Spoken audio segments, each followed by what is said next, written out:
everyone, welcome to CEC online lecture. The topic that we will be understanding is New World Order.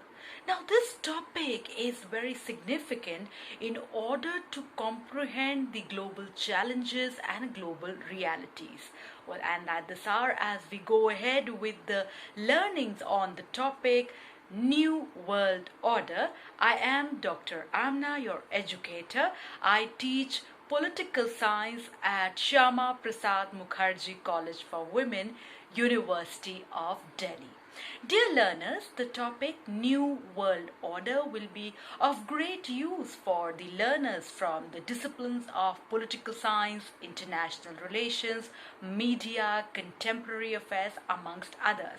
Now, this is an interdisciplinary topic, namely in the sense that it implies looking at where is the world headed towards, and it also implies looking at new power centers on the globe in order to comprehend the opportunities as well as the challenges that lie ahead for all the practitioners of international relations, global diplomacy, international business, amongst others. At the outset, let's understand what do we mean by the term New World Order. The idea of new connotes a movement. The idea of new connotes change, progress. So similarly, when we are talking about New World Order, it implies a movement. It implies a phase of history wherein there was change in ideas, ideology, thought process and balance of power. The world has witnessed many phases of wherein there were changes in the process and moving towards New World Order. We saw that how in the times of post First World War, President Woodrow Wilson presented before the world 14 peace points agreements. One of the points of agreement was establishment of League of Nations to secure world peace and stability. This is often remarked as a phase, a landmark in the beginning of New World Order. However, with the failure of League of Nations, tensions grew up and the world witnessed the Second World War.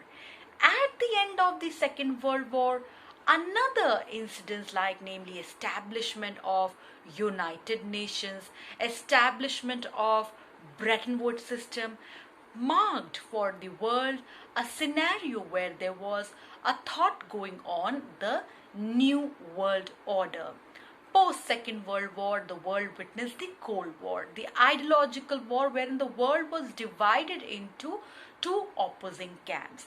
Now with the rise of new kinds of tensions, World War spread over three phases, wherein the first phase it was rising, second phase witnessed the then, and the third phase, the final phase, the end of the Cold War. Now in the end of the Cold War, a very important role was played by Mikhail Gorbachev in terms of policies of perestroika and glasnost. So therefore, this dissolution of Soviet Union, the end of the Cold War is also seen as a phase in history for establishment of New World Order. We see how after the Cold War, there was rise of multiple power centers. No doubt United States became the world superpower. It is the world's largest democracy. It is always spearheading a very crucial role in international organizations. However, alongside these established facts, there is a debate on new power centers. The Europe was a place where lots of actions of the First World War and Second World War took place. The end of the Second World War led to disastrous impact on European economies, and there was a debate how do we go forward? Should we end the rivalries or should we reconstruct ourselves? Now, this debate is also continuing in the present phase, though the European Union is an established political entity now. However, the debate between gains and losses, trade offs, combined joint risk is always continuing. The world saw that how, with the Marshall Plan, with the Truman Doctrine, efforts were made to ensure reconstruction of Europe. But however, the critics also argue that this was a part of the Cold War propaganda, the ideological warfields. So, in this, one sees the establishment of European Economic Community, one sees the establishment of the European Council, and amongst all this, gradually there is an attempt to integrate Europe on lines of economics. With the end of the Cold War and this blurring of division between East Europe versus West Europe, the world witnesses the establishment of the European Union, a unified supranational organization talking about cooperation in foreign policy, diplomacy, security, cooperation in economic avenues. Now, when we look at European Union, it has one of the world's largest military apparatus together. It is one of the biggest contributors in the realm of science and technology. So, therefore, what we see here is that as a supranational organization, European Union no doubt has placed the 27 nations of Europe together on a very strong combined footage for world affairs.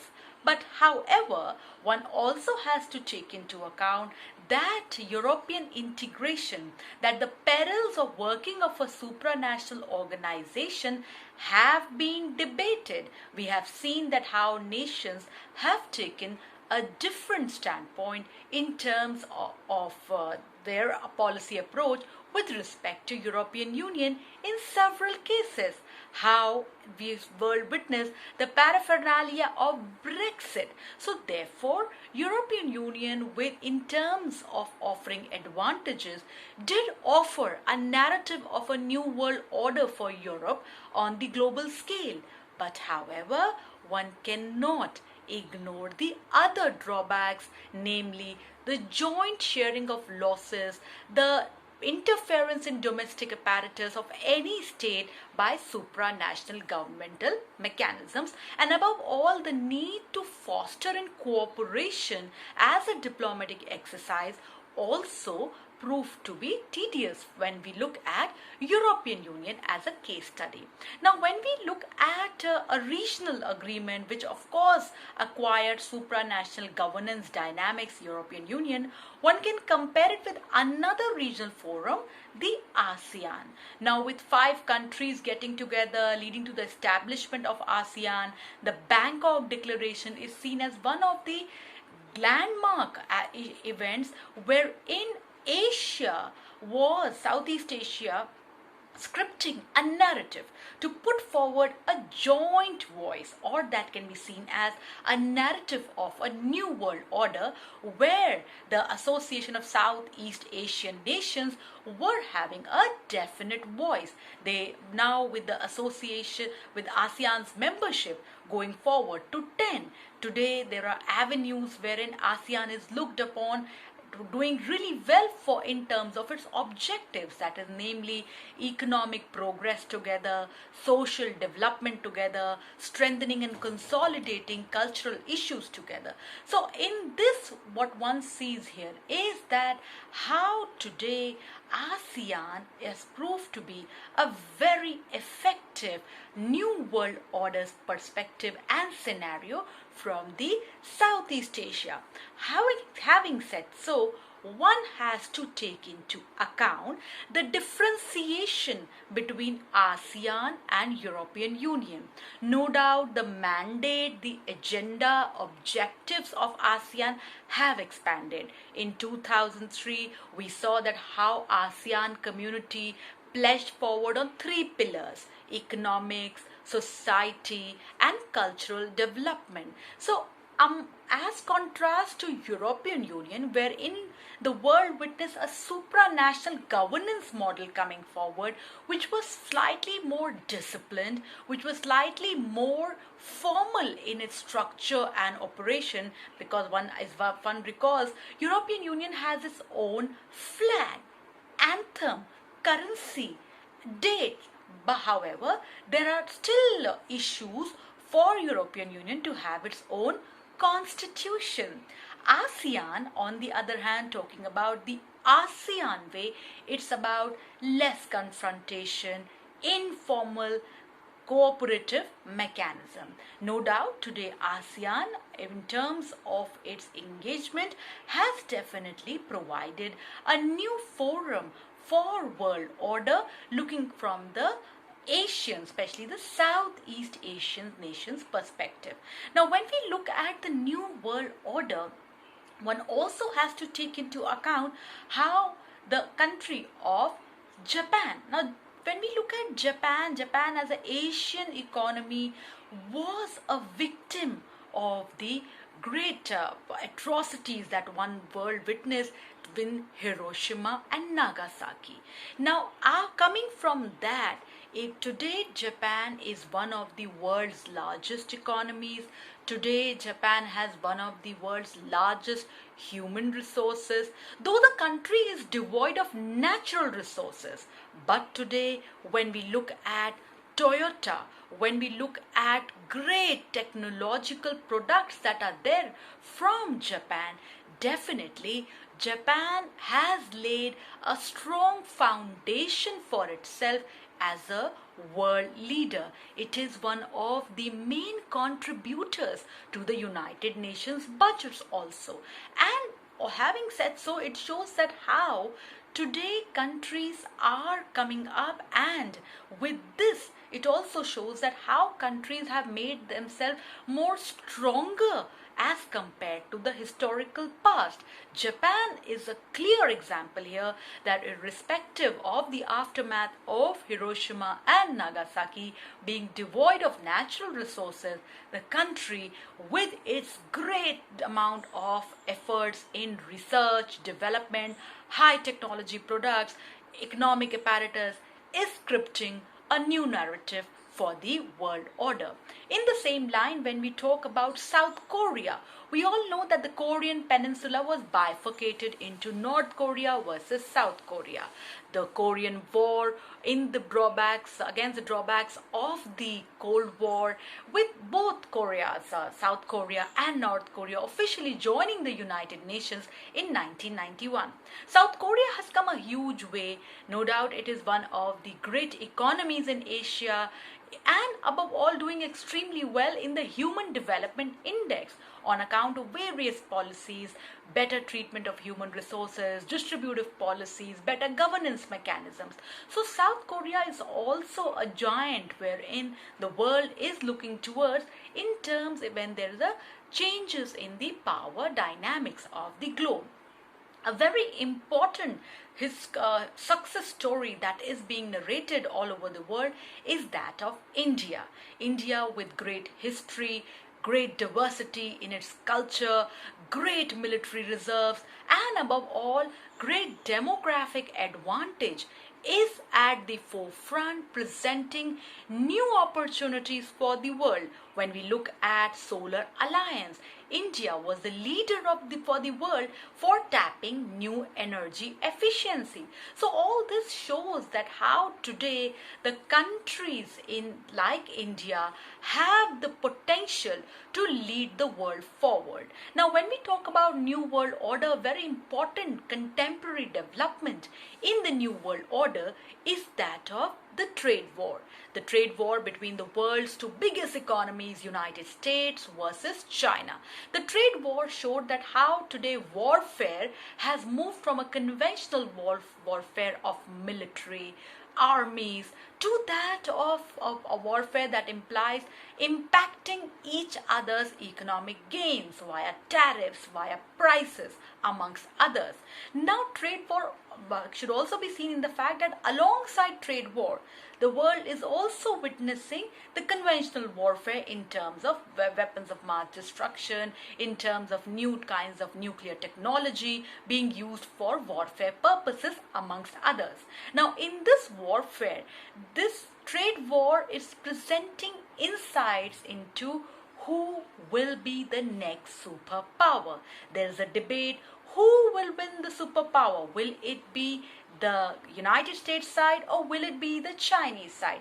Every day the world is looking at the fluctuations that go in, wherein America, with its idea of putting the country on a better scale, getting more advantages for the country, looking inwards first before going ahead with global integration, is definitely also carving a new narrative of the world order, where the debate is, should one close down its borders or should one look for cooperation, however, on a meaningful scale?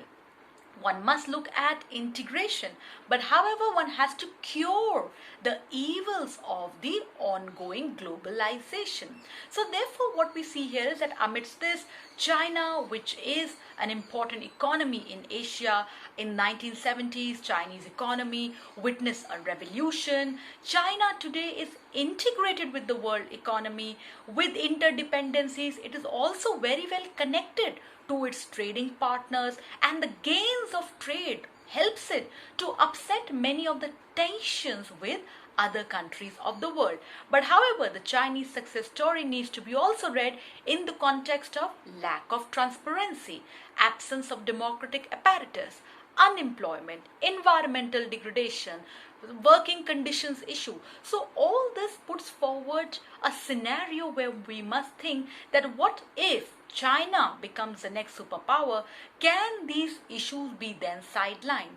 And therefore, looking at all these changing equations, changing dynamics, the world is facing the new dynamics of power and governance, wherein gone are those days when we look at the world primarily from a bipolar perspective, namely during as we saw in the Cold War, that is United States versus Soviet Union. Those days are no more, where we look at the world primarily from a European perspective. The world saw it at the time of the First World War, where Europe was the main theater of action. The First World War was primarily caused because of European rivalries. Gone are those days once again, wherein we look at the warfare once again because of mutual trust and suspicion. Example, the Second World War, or because of absence of any global architecture to stop wars. However, in the post-Second World War period, the world did not really actually see a Third World War, because the global apparatus of peace, of ensuring international peace and security, was definitely there.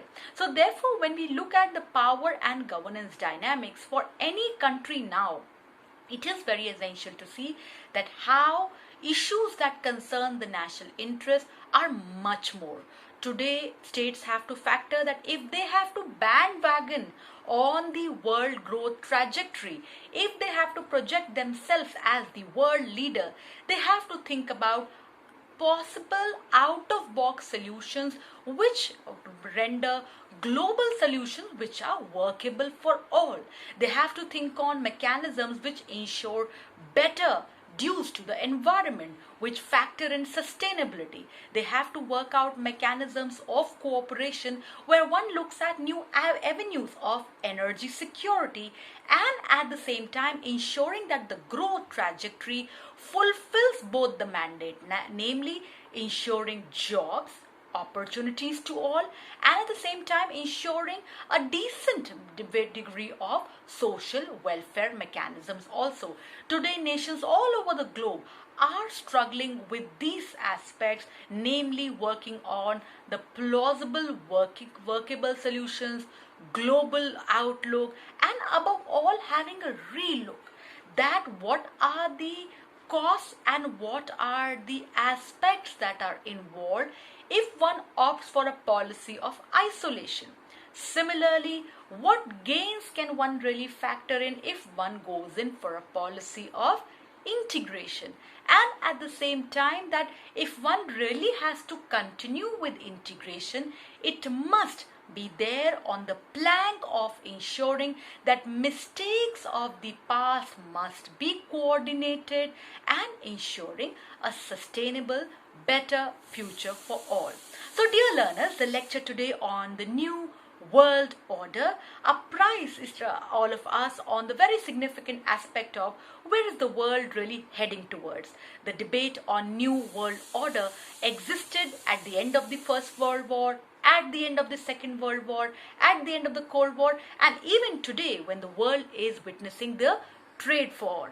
The debate on the new world order has to factor in new variables like ecology, gender, environmental sustainability, economic mainstreaming, amongst others, when we are looking at various issues that are there for any new power center to lead the world for governance.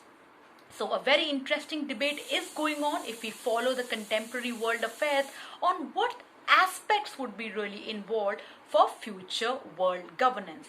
One must keep on looking on all these aspects to have a better comprehension for what lies ahead for the new world order. Thank you very much for being with us for the CEC lecture. Thank you.